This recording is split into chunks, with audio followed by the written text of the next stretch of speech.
Well, good morning and also good evening for those of you who are in Australia or other parts of the world. I want to welcome you to the CBA author interview portion. It is our pleasure today to interview Professor Frank Moloney, who is currently in Australia. Frank has been a long-term member of CBA since 1972. He is the former dean at Catholic University, and he is also the professorial fellow at Catholic Theological College. We're going to be talking to Frank about his newest volume in the Biblical Studies series for CBA on the book of Matthew. Um, so we're going to just kind of walk our way through that and ask Frank a few questions about the volume and how it relates to academic studies and the pastoral studies and the church and how it can help us understand or build a bridge between the two. Um, so first, I want to ask you if you would just give us a, a summary of like the central idea or the focus of the volume Yeah, as you see it in relation to what you feel it offers to the community, both academic thanks. and the church. Thanks, Archie. I'm more than happy to do so.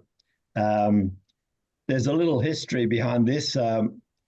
I had long planned to write a, uh, a commentary on Matthew when I was a full-time academic. That never came to anything, but I did have a fairly clear, um, not definitely clear answer to certain introductory questions in my mind, but I was on the way to face, I think, one is the biggest problem to start with, anyway, in handling Matthew, and that is um, the way in which this particular author has linked earlier materials at Q and Mark with his own traditions to provide a story of Jesus that has a carefully designed shape. So that's why I called the book the shape of Matthew's gospel. And I'm doing this because this is a perennial problem. It's very, very clear.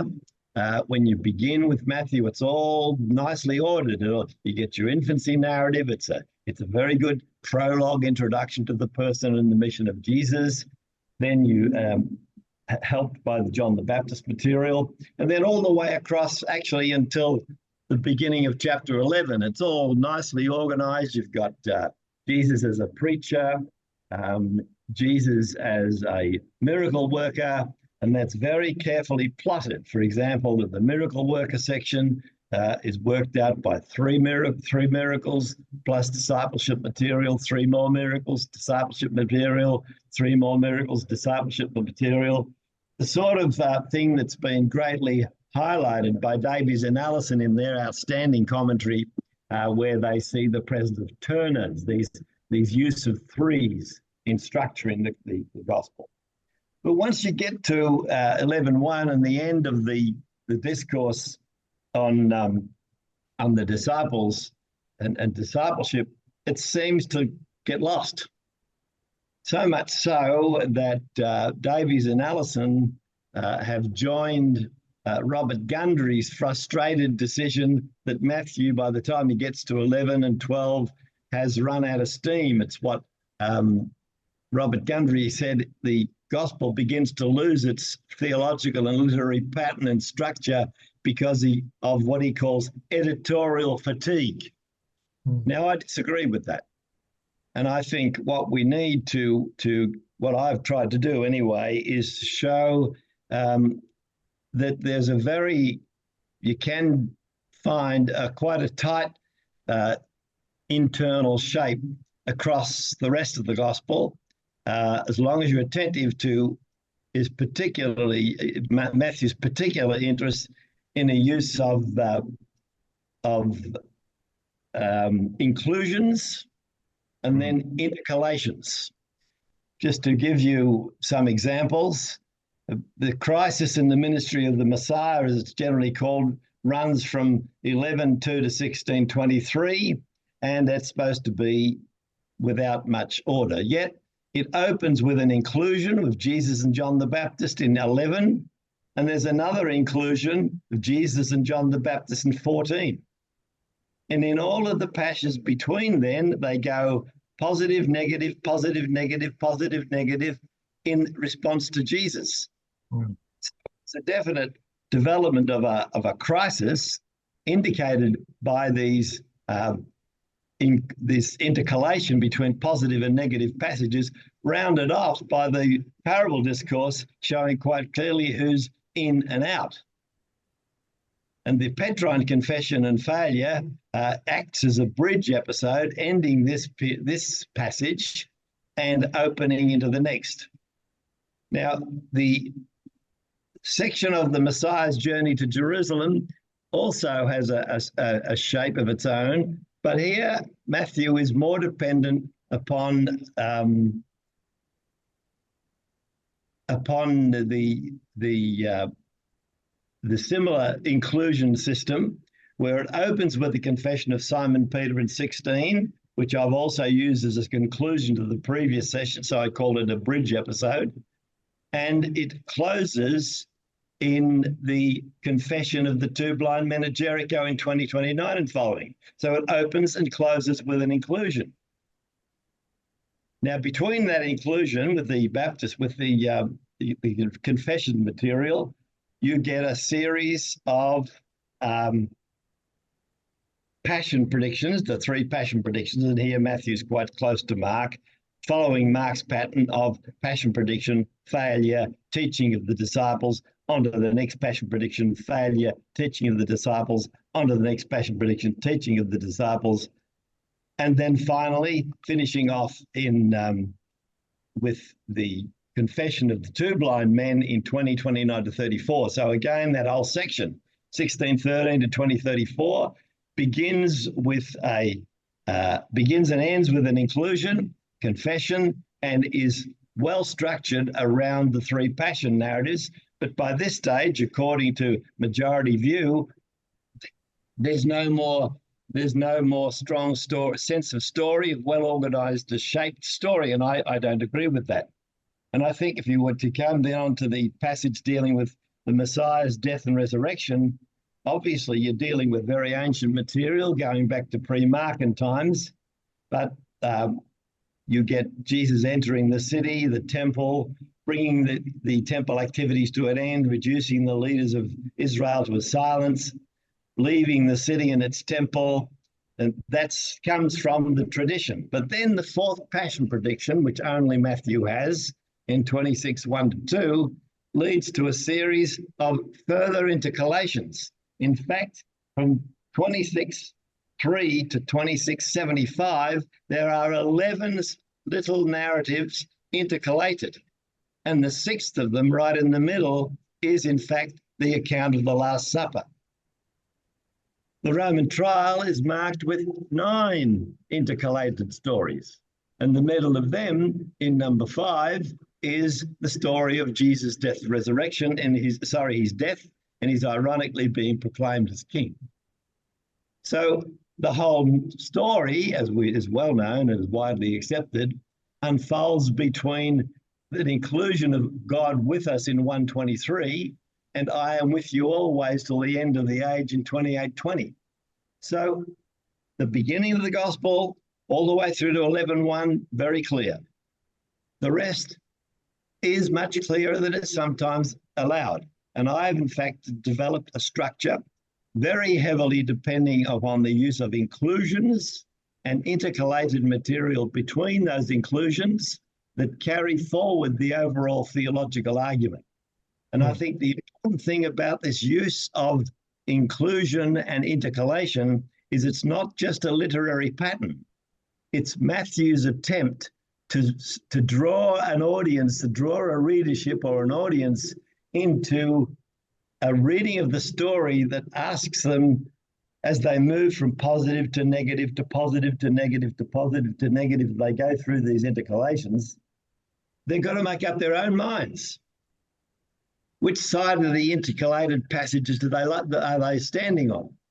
They make up their own minds about God, Jesus, the kingdom, the disciples, and a way of life that questions dominant cultural absolutes.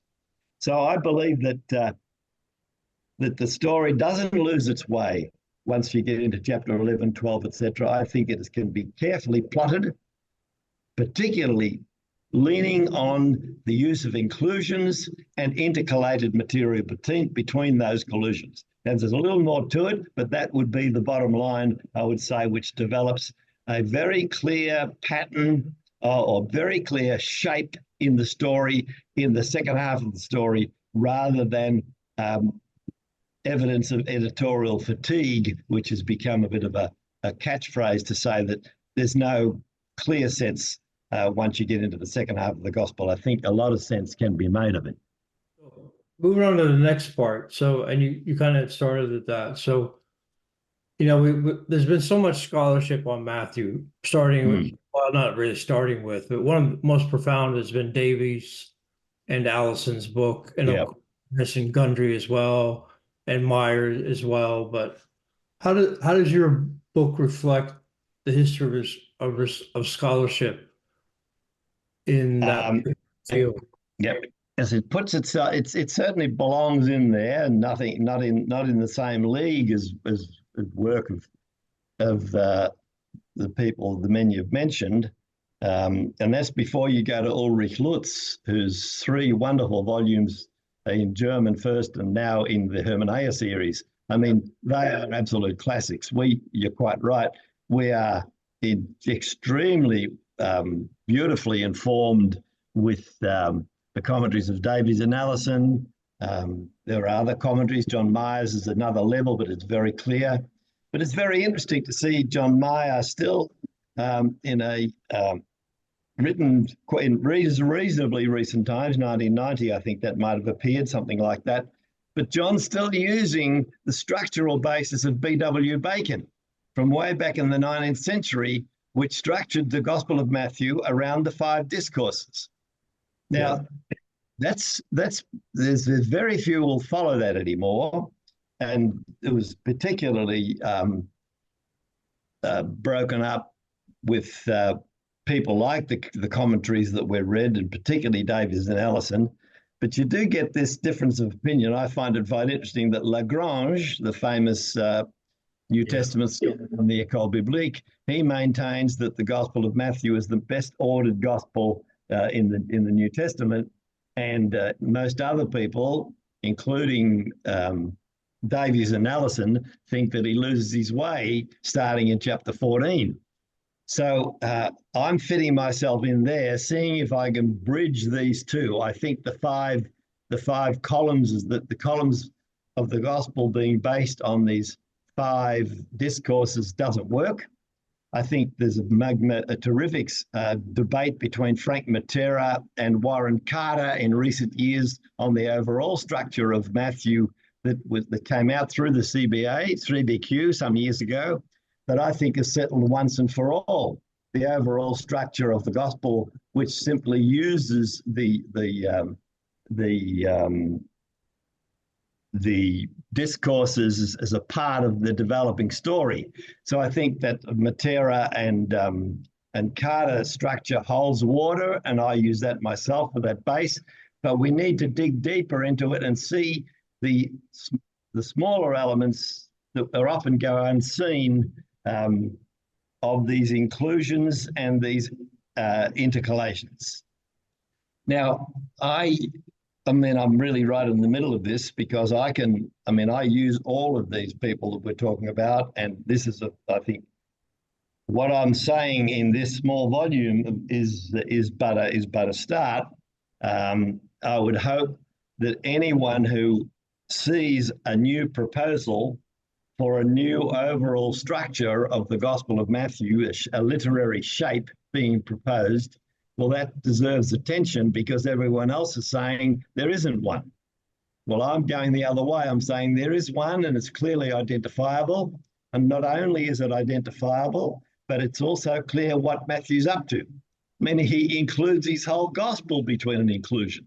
And this use of inclusion and negative, positive, negative, positive, negative, positive intercalations across the gospel are a very subtle rhetorical way to call an audience into decision.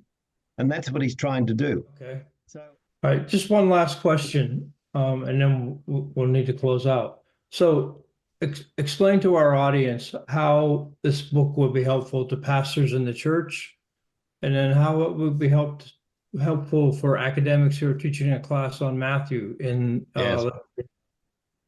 Thanks, uh, Archie, because that's really what it's all about.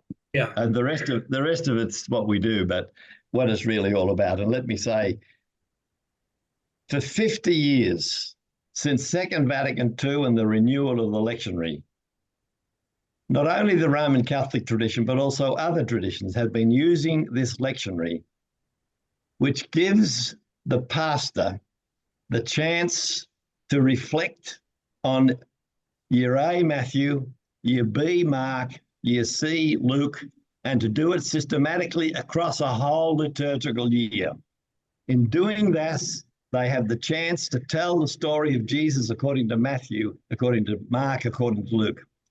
What they need is a simple guide about this big that they can read week by week to see how the story unfolds. Because the best way to keep people interested in Jesus is to read his story. But unless you can follow the story as it develops from day to day to day to day to day, well, you get lost. So I believe that this is an enormous opportunity, not mine. I think any preacher, any pastor who is given the task of spending a whole year on Matthew, a whole year on Mark, a whole year on Luke, should have a catechesis based on the shape of that story and take their people through that story across the liturgical year. It doesn't happen. It should happen. I hope that with this little book, I've offered some little tool that might help them.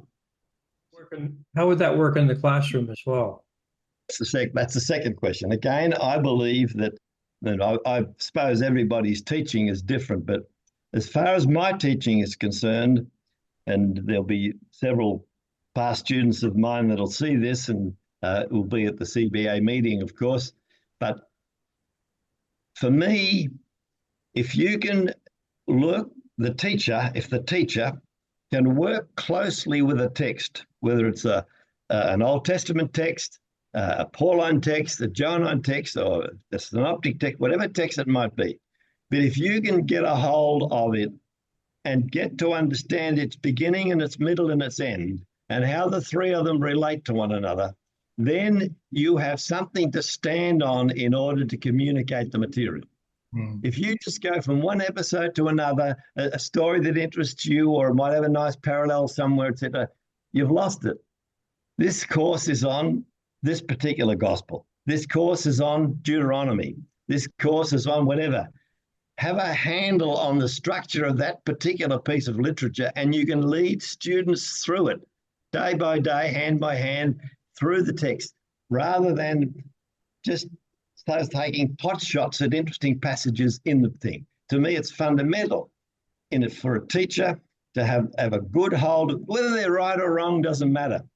Let them start with a literary shape that for them makes sense, that some particular author in the past wrote this book in this way to say certain things to an audience in order to persuade them in some way. Now that's very much determined by shape. All right. Well, thank you very much, Frank. This has been Thank you, Archie. Great opportunity to learn about your book, and we will be promoting it through our CBA social media and our website. And we'll be talking to Paulist about getting it on their website to promote it there as well. And we really appreciate you taking the time out of your busy schedule to have this interview with us. And we look forward to, unfortunately, you won't be at our CBA AGM, but maybe when we're back in the West Coast, you'll be able to join us, perhaps. Yeah, that's easy. That's easier. Thanks very much, Archie. It's been a pleasure to be with you all. All right. Thank you so much, Frank. Good. All the best now. Good. Have a great evening. All right. Good. Thank you. Bye-bye. Bye-bye.